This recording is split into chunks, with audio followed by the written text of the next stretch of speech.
Morning all student, welcome back in my YouTube channel Kaushik classes.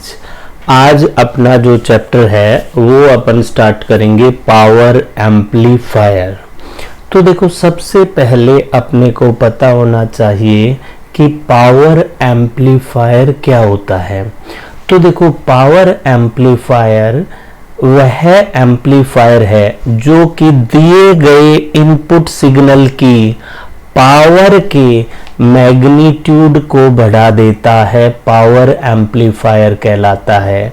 यानी power amplifier क्या करता है, जो अपने को इनपुट सिग्नल मिला है उसकी मैग्नीट्यूड जो है उसकी पावर के लेवल को इंक्रीज करता है, वो पावर एम्पलीफायर कहलाता है। पावर एम्पलीफायर का यूज जो है अपन स्पीकर में करते हैं, हेडफोन में करते हैं, आरएफ ट्रांसमीटर में भी करते हैं। ठीक है, अब नेक्स्ट आता है क्लासिफिकेशन ऑफ पावर एम्पलीफायर। तो देखो, पावर एम्पलीफायर का जो क्लासिफिकेशन है वो अपन जो है अकॉर्डिंग टू फ्रीक्वेंसी कर सकते हैं, according to mode of operation कर सकते हैं, बेस्ड ऑन ड्राइविंग आउटपुट के बेस पे भी कर सकते हैं। तो अकॉर्डिंग टू फ्रीक्वेंसी जो है ये ऑडियो पावर एम्पलीफायर और रेडियो पावर एम्पलीफायर कहलाता है। According to mode of operation जो है ये class A power amplifier, class B power amplifier, class A B power amplifier, class C power amplifier, class D power amplifier कहलाता है।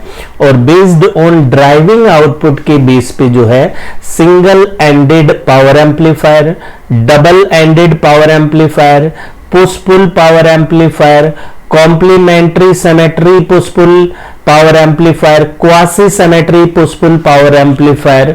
तो ये क्या था, पावर एम्पलीफायर का क्लासिफिकेशन था। ठीक है, तो अब देखो ऑडियो पावर एम्पलीफायर क्या होता है। ठीक है, इस प्रकार का पावर एम्पलीफायर का यूज वीक ऑडियो सिग्नल, अब ऑडियो फ्रीक्वेंसी रेंज क्या होता है 20 हर्ट्ज टू 20 किलो हर्ट्ज के पावर मैग्नीट्यूड को बढ़ाने के लिए होता है। यानी ऑडियो पावर एम्पलीफायर द्वारा ऑडियो सिग्नल जो है उसके पावर जो लेवल है मैग्नीट्यूड का वो इंक्रीज करने के लिए यूज लेते हैं। ये एम्पलीफायर का यूज जो है टेलीविजन में, मोबाइल फोन, इनके स्पीकर में होता है। ऑडियो पावर एम्पलीफायर की आउटपुट रेंज जो है मिलीवाट, मिलीवाट किसमें होती है हेडफोन में, किलोवाट किसमें होते हैं हाईफाई होम थिएटर सिस्टम के एम्पलीफायर में होती है। ठीक है, तो नेक्स्ट आता है रेडियो फ्रीक्वेंसी पावर एम्पलीफायर। तो देखो, वायरलेस ट्रांसमिशन को मॉड्यूलेटेड वेव की जरूरत होती है जो कि लॉन्ग डिस्टेंस तक एयर के द्वारा भेजा जा सकता है। तो देखो, अपन जब वायरलेस ट्रांसमिशन करते हैं तो जो अपने पास सिग्नल होता है उसको डायरेक्टली अपन ट्रांसमिट नहीं करते, अपन क्या करते हैं मॉड्यूलेशन प्रोसेस यूज लेते हैं, जिसके द्वारा जो मॉड्यूलेशन के बाद जो अपने को वेव मिलती है वो मॉड्यूलेटेड वेव होती है। ठीक है, तो अब जो मॉड्यूलेटेड वेव है ये सिग्नल को एंटीना का उपयोग कर ट्रांसमिट किया जाता है और जो सिग्नल एंटीना को भेजा जाता है उसके पावर मैग्नीट्यूड पर रेंज डिपेंड करता है। ठीक है, एफएम ब्रॉडकास्टिंग जैसे वायरलेस ट्रांसमिशन के लिए एंटीना को इनपुट सिग्नल 1000 किलोवाट में पावर चाहिए। एफएम ब्रॉडकास्टिंग में जो वायरलेस ट्रांसमिशन है उसमें क्या किलोवाट में पावर की रिक्वायरमेंट पड़ती है, 1000 किलोवाट में। ठीक है, यहाँ radio frequency power amplifier modulated wave के पावर के मैग्नीट्यूड को इंक्रीज करने में मदद करता है। रेडियो फ्रीक्वेंसी पावर एम्पलीफायर क्या करता है, radio frequency RF power amplifier क्या करता है, जो मॉड्यूलेटेड वेव है उसकी जो पावर का मैग्नीट्यूड है उसको इंक्रीज करने में मदद करता है, जिसके कारण जो है वो लॉन्ग डिस्टेंस तक पहुंच सके। ठीक है, अब नेक्स्ट देखो, अब अपन ने जो है डिफरेंशिएट कर लिया ऑडियो पावर एम्पलीफायर और रेडियो पावर एम्पलीफायर को।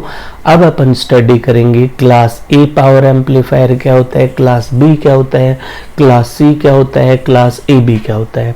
तो सबसे पहले क्लास ए पावर एम्पलीफायर।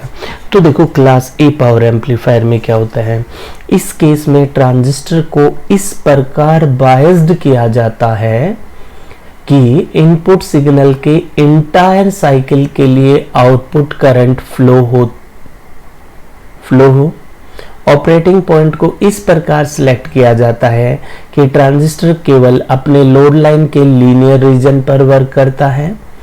जब ट्रांजिस्टर लोड लाइन के लीनियर पोर्शन में ऑपरेट होता है तो output waveform exactly similar to input waveform होती है। तो देखो क्या लिखा हुआ है इसमें लिखा हुआ है कि क्लास ए पावर एम्पलीफायर में जो ट्रांजिस्टर है उसको इस प्रकार बायस्ड करते हैं कि वो कंप्लीट साइकिल के लिए अपने को कलेक्टर करंट प्राप्त हो। ठीक है, यानी अपन उसको इस प्रकार बायस्ड करेंगे कि ट्रांजिस्टर एक्टिव रीजन में वर्क करे, यानी जो क्यू पॉइंट है, ऑपरेटिंग पॉइंट है, वो जो ये लोड लाइन है इसके मिडल में हो। ठीक है, जब क्यू पॉइंट मिडल में होता है तो देखो क्या होता है, ये अपन ने जो है इनपुट सिग्नल दे दिया, तो ये इनपुट ये पॉजिटिव यहां तक स्विंग किया, नेगेटिव यहां तक स्विंग किया। ठीक है, तो इस लेवल को अपन जो है ये लेवल ले लिया, ये मैक्सिमम, इधर ये मिनिमम, इधर ये मैक्सिमम, इधर मिनिमम। तो देखो ये क्या है, ये इधर यहां तक स्विंग कर सकता है, इधर यहां तक स्विंग कर सकता है, कंप्लीट स्विंग कर सकता है। तो आउटपुट जो है ये अपना करंट आ जाएगा, यहाँ पे वोल्टेज आएगा, तो आउटपुट की जो शेप है वो इनपुट के सिमिलर है। यानी क्लास ए पावर एम्पलीफायर में जो आउटपुट सिग्नल होता है उसकी शेप जो है इनपुट सिग्नल के एग्जैक्टली सिमिलर होती है। ठीक है, तो देखो इसमें क्या है, the maximum possible overall efficiency with resistive load जो है 25% होती है। The maximum possible collector efficiency जो होती है रेजिस्टिव लोड वो 50% होती है। अगर अपन ट्रांसफॉर्मर यूज कर लें तो वो कितनी हो जाएगी, 50% दोनों कंडीशन में। In case an output transformer is used both of these efficiencies are 50%। अब देखो इसका जो है ड्रॉबैक क्या है, इसका ड्रॉबैक, इसकी हानि यह है कि सामान्यतः इसको हम हाई पावर एप्लीकेशन में प्रयोग नहीं कर सकते। ठीक है, यहां तक कि जब कोई इनपुट सिग्नल नहीं होता तभी इसके कारण बहुत हीट जनरेट होती है। देखो क्लास ए पावर एम्पलीफायर में क्या करते हैं, इस टाइप से बायस्ड करते हैं कि ट्रांजिस्टर जो है एक्टिव रीजन में वर्क करे, यानी जब अपन कोई इनपुट सिग्नल नहीं देते तब भी अपने को पावर लॉस होता है। ये इसकी ड्रॉबैक है। अब देखो इसकी विशेषताएं देखते हैं। इसका डिजाइन जो होता है वो इजी होता है, low distortion, low signal distortion level होता है, स्टेबल होता है, इसमें उच्चतम लीनियरिटी होती है। तो ये क्या स्टडी किया अपन ने, class A power amplifier. Next upon study करते हैं क्लास बी पावर एम्पलीफायर। तो क्लास बी पावर एम्पलीफायर में ट्रांजिस्टर को इस टाइप से बायस्ड करेंगे कि अपने को केवल पॉजिटिव हाफ साइकिल प्राप्त हो। यानी इसमें क्या करते हैं, इसमें इस टाइप से इसको बायस्ड करते हैं कि ये जो है कट ऑफ रीजन में वर्क करे, यानी क्यू पॉइंट जो है कट ऑफ रीजन में रहे। ठीक है, तो देखो क्या है, जब क्यू पॉइंट अपना कट ऑफ रीजन में होगा तो अपन ने ये इनपुट अप्लाई किया, तो देखो पॉजिटिव यहां से यहां तक स्विंग कर सकता है, जबकि नेगेटिव जो है केवल यहां तक स्विंग करेगा। ठीक है, केवल यहां तक स्विंग करेगा। तो देखो जब अपन इसका आउटपुट लिया तो पॉजिटिव तो ये लेवल आ गया, नेगेटिव में ये 0 है, यानी केवल पॉजिटिव सिग्नल प्राप्त होगा, वोल्टेज का भी और करंट का भी। ठीक है, यानी नेगेटिव सिग्नल क्लिप हो गया, यानी इसमें जो है डिस्टोर्शन अधिक होता है। तो देखो क्या लिखा हुआ है, लेकिन इसमें ध्यान रखना कि जब अपन कोई सिग्नल अप्लाई नहीं करते तब इसमें पावर लॉस नहीं होता, क्योंकि ट्रांजिस्टर कौन से रीजन में है, कट ऑफ रीजन में है। ठीक है, 0 सिग्नल पर कलेक्टर करंट 0 होती है। क्लास बी पावर एम्पलीफायर में कोई बायसिंग की आवश्यकता नहीं होती है। ऑपरेटिंग पॉइंट को कट ऑफ रीजन में सिलेक्ट किया जाता है। आउटपुट से टोटल नेगेटिव हाफ साइकिल की अनुपस्थिति के कारण सिग्नल डिस्टोर्शन अधिक होता है। इसमें पावर डिसिपेशन जो है लेस होता है। theoretical efficiency in class B operation is about 78.5%। इसमें जो है क्लास B पावर एम्पलीफायर जो है इसकी जो एफिशिएंसी है वो क्लास A पावर एम्पलीफायर से ज़्यादा होती है। ठीक है, अब अपने पास एक क्वेश्चन क्रिएट होता है कि class B operation is more efficient than class A operation. Class B operation जो है क्लास A के रेस्पेक्ट में मोर इफिशिएंट क्यों है? तो देखो क्यों है। क्लास A ऑपरेशन में Q पॉइंट लोड लाइन के मिडल यानी एक्टिव रीजन में सेट किया गया है। इसमें इनपुट सिग्नल के कंप्लीट साइकिल के दौरान कलेक्टर करंट फ्लो होती है। जब इनपुट में कोई सिग्नल नहीं होता उस समय कलेक्टर करंट ICQ होती है। देखो तुम लोग, क्लास A एम्पलीफायर जो है इसमें अपन इसको इस टाइप से बायस करेंगे कि ये एक्टिव रीजन में वर्क करे ट्रांजिस्टर, यानी Q पॉइंट जो है लोड लाइन के मिडल में हो। यानी जब अपन जीरो इनपुट सिग्नल देते हैं तो अपने पास कलेक्टर करंट कितना है? ICQ। कितना है? ICQ। यानी कलेक्टर करंट जब जीरो इनपुट सिग्नल दे रहे हैं तब भी कलेक्टर करंट फ्लो हो रही है इसमें। ठीक है, और इसमें जो है जब Q पॉइंट जो है मिडल में है यानी कंप्लीट साइकिल के लिए कलेक्टर करंट फ्लो होगी। क्लास A ऑपरेशन में जब इनपुट में कोई सिग्नल नहीं होता है तब ट्रांजिस्टर अधिकतम पावर खर्च करता है तथा इनपुट सिग्नल के अधिकतम होने पर ट्रांजिस्टर बहुत कम पावर खर्च करता है। यानी क्लास A पावर एम्पलीफायर में क्या है, जब कोई इनपुट सिग्नल अप्लाई नहीं करते तो मैक्सिमम पावर लॉस होगी, जब मैक्सिमम इनपुट सिग्नल अप्लाई करेंगे तो मिनिमम पावर लॉस होगी। अब देखो क्लास B में क्या होता है।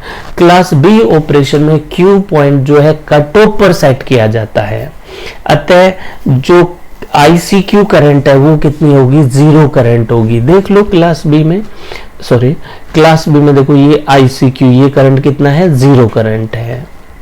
यानी जब कोई भी इनपुट सिग्नल अप्लाई नहीं करेंगे तो कलेक्टर करंट क्या रहेगा? जीरो रहेगा। ठीक है, आउटपुट करंट जो है इनपुट साइकिल के केवल हाफ साइकिल यानी पॉजिटिव हाफ साइकिल के लिए ही फ्लो होगी या नेगेटिव हाफ साइकिल जो है क्लिप हो जाएगा। अतः क्लास B ऑपरेशन में इनपुट में कोई सिग्नल नहीं होता है तब कलेक्टर करंट जीरो होती है। क्लास B ऑपरेशन में जब इनपुट में कोई सिग्नल नहीं होता तब ट्रांजिस्टर जीरो पावर खर्च करता है तथा इनपुट सिग्नल के बढ़ने के साथ साथ जो है पावर लॉस बढ़ता जाएगा। Average current class B operation में क्लास A की अपेक्षा कम होती है, अतः ट्रांजिस्टर के द्वारा खर्च की जाने वाली पावर भी कम होती है। क्लास B ऑपरेशन की मैक्सिमम थ्योरेटिकल इफिशिएंसी 78.5% होती है, इसलिए जो है क्लास B ऑपरेशन जो है क्लास A से मोर इफिशिएंट होता है। नेक्स्ट अपन स्टडी करेंगे क्लास AB पावर एम्पलीफायर। तो देखो क्लास AB पावर एम्पलीफायर क्या है। क्लास AB में क्या करते हैं अपन? क्लास AB में क्लास A और B दोनों की प्रॉपर्टी होती हैं, यानी इसमें जो है Q पॉइंट जो है कट ऑफ से थोड़ा सा ऊपर और मिड पॉइंट लोड लाइन के मिड से नीचे होता है। देखो क्या लिखा हुआ है, क्लास AB एम्पलीफायर में क्लास A और क्लास B एम्पलीफायर के कॉम्बिनेशन से बने होते हैं। ये क्लास के एम्पलीफायर का डिजाइन क्लास A के एफिशिएंसी प्रॉब्लम को कम करने के लिए और क्लास B एम्पलीफायर के डिस्टॉर्शन प्रॉब्लम को कम करने के लिए प्रॉब्लम को खत्म करने के लिए हुआ है। देखो क्लास A एम्पलीफायर की ड्रॉबैक ये है कि उसकी जो एफिशिएंसी है वो कम होती है। क्लास B की ड्रॉबैक ये है कि इसमें डिस्टॉर्शन ज्यादा है। तो अपन क्या करते हैं, इन दोनों प्रॉब्लम को दूर करने के लिए जो है class AB power amplifier design किया गया। ठीक है, तो देखो इसमें क्या है, अपन ने क्या किया, जो Q पॉइंट है वो कट ऑफ से ऊपर और मिड पॉइंट के नीचे होता है। यानी क्या है, पॉजिटिव साइकिल तो कंप्लीट आएगा लेकिन नेगेटिव का कुछ पार्ट आ रहा है। देखो नेगेटिव का ये पार्ट आ रहा है। देखो क्या लिखा है, इस क्लास के एम्पलीफायर में सिग्नल का एक हाफ साइकिल कंप्लीट तथा दूसरा हाफ साइकिल का कुछ भाग ही एम्पलीफाई होता है। इसमें ऑपरेटिंग पॉइंट लोड लाइन के कट ऑफ तथा मध्य बिंदु के बीच होता है। ठीक है, नेक्स्ट अपन स्टडी करते हैं क्लास C पावर एम्पलीफायर। तो देखो क्लास C पावर एम्पलीफायर क्या होता है। जब कलेक्टर करंट इनपुट सिग्नल के आधे साइकिल से भी कम में फ्लो होती है, हाफ से भी कम में फ्लो होती है, तब उसे क्लास सी पावर एम्पलीफायर कहते हैं। क्या कहते हैं? Class C power amplifier. ठीक है, देखो इसकी क्या विशेषता है? यह सबसे कम लीनियर होता है, यह सबसे ज़्यादा इफिशिएंट होता है। क्लास सी पावर एम्पलीफायर की इफिशिएंसी जो है हाईएस्ट होती है 80 to 90%। हाई आउटपुट डिस्टोर्शन होगा।